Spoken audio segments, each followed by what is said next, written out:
Graça e paz. Compreender Deus. Que tarefa!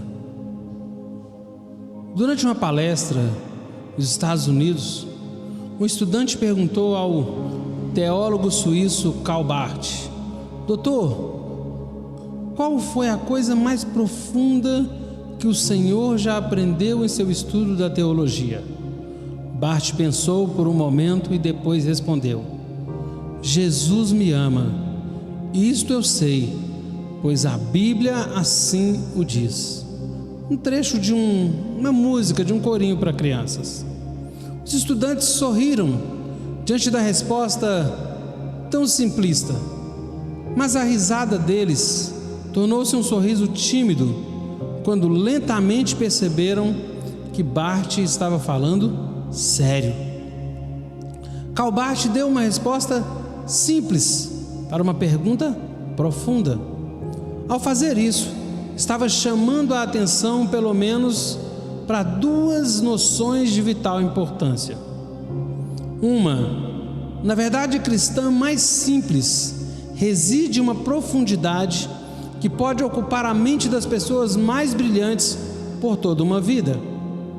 Segunda, mesmo no aprendizado da teologia mais sofisticada, realmente nunca ultrapassamos o nível de uma criança no entendimento das misteriosas profundidades e riquezas do caráter de Deus.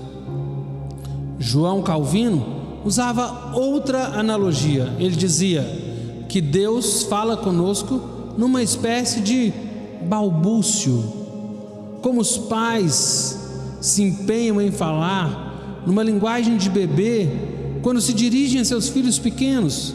Assim também Deus, para se comunicar conosco, míseros mortais, precisa condescender a falar de maneira que possamos compreender. Nenhum ser humano tem a habilidade de compreender a Deus exaustivamente. Existe uma barreira que impede a compreensão total e abrangente de Deus. Somos criaturas finitas, Deus é um ser infinito. Nisso reside o nosso problema. Como o finito pode compreender o infinito? Os teólogos medievais tinham uma frase que se tornou um axioma dominante em todo o estudo posterior de teologia. O finito não pode apreender, conter o infinito. Nada é mais óbvio do que isso. Um objeto infinito, não comprimido, não pode ser comprimido dentro de um espaço finito. Esse axioma comunica uma das doutrinas mais importantes do cristianismo ortodoxo: a doutrina da incompreensibilidade de Deus. O termo pode ser difícil ou mal interpretado. Pode nos sugerir que, já que o finito não pode apreender o infinito, então não podemos saber nada sobre Deus. Se Deus está além da compreensão humana, isso não insinua que toda a nossa discussão religiosa não passa de tagarelice teológica e que, quando muito, somos deixados com um altar destinado a um Deus desconhecido?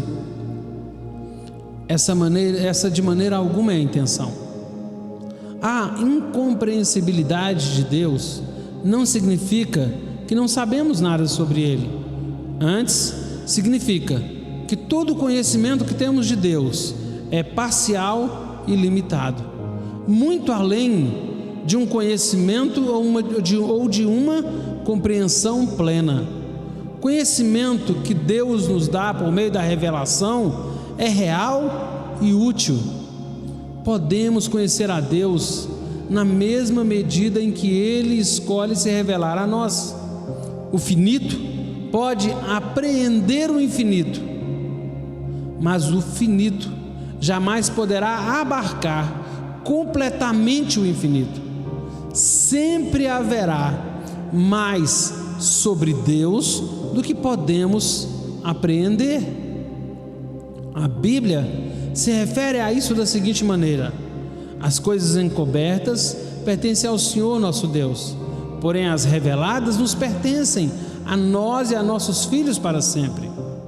Martim Lutero referia-se a dois aspectos de Deus: o oculto e o revelado. Uma porção do conhecimento divino permanece oculta da nossa vista. Trabalhamos à luz do que Deus nos revelou.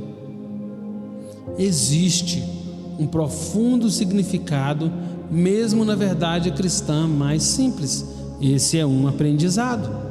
O outro aprendizado é: não importa quão profundo seja o nosso conhecimento teológico, sempre haverá muitos aspectos da natureza e caráter de Deus que permanecerão um mistério para nós.